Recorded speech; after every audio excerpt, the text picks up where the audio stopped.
I'm here with South Australian Harness Racing's leading form analyst, Ben Harding. Ben, thanks for your time. Yeah, no worries, Tori.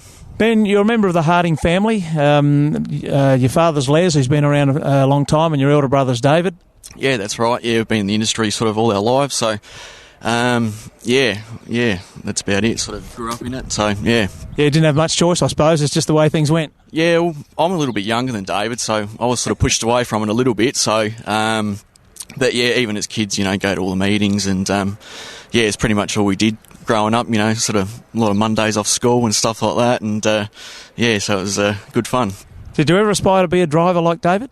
Not really. I did drive in a couple of trials and had a bit of a go at it, just pretty much to keep Dad happy, pretty much. I was never really that interested in it, but yeah, I had a couple of goes at the trials, but yeah, didn't think it was for me, pretty much, yeah. Okay, I introduced you as the form analyst. Now, what actually does that entail? What do you do for harness racing during a week?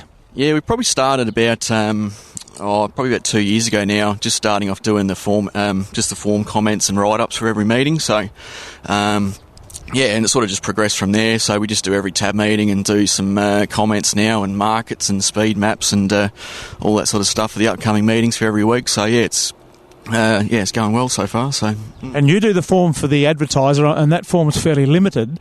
And we've started a trot guide lately now. Can you tell us a bit more about that? Yeah, probably the last 6 months we've started doing that. There's a lot more detail and very.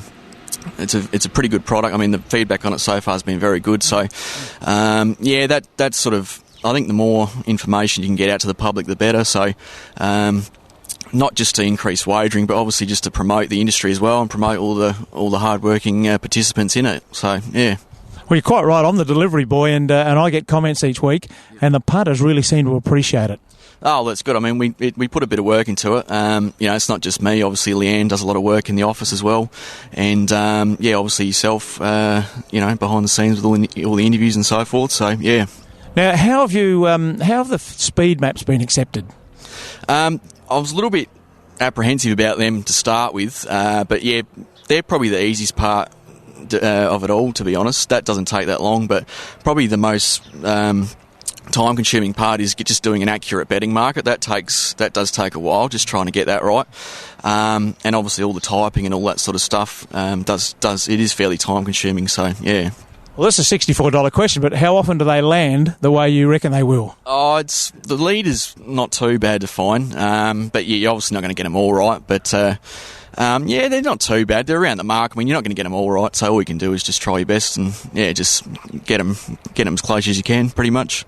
Well, the important one's the one that goes first over the line before the others. Yeah, that's right. I mean, we try put a lot of work into it. We try our best. So, yeah, that's all we can do, mate. Now, Ben, you must have noticed, I hope, some horses to follow in recent times. Yeah, got a couple from Saturday night. Probably the first one was Cheeky Chick Lombo. That was in race 1. It was having its first run from New South Wales. That just did hit the line very well into third place. So you would think it'd be an upcoming winner. And from the Southern Cross heats, I thought Fred's Safari went quite well. He actually won his heat. So yeah, he ran over his last quarter in 28. So he's probably getting back to something like his best form. His 2-year-old form, where he actually won the Southern Cross as a 2-year-old. So I was just having a look back through his form before. It was a little bit patchy this time in, but probably Saturday night's run was his best this time. So he might be on his way back to 100%. Yeah, well, he's got the semi-finals along with the rest of them on Saturday night, but the trick is to be ready on the grand final night. Yeah, that's right. I mean, it's probably going to be hard. Major Crocker's probably the one to beat in that one, the Victorian. He's been in all the big races this year, sort of throughout Australia.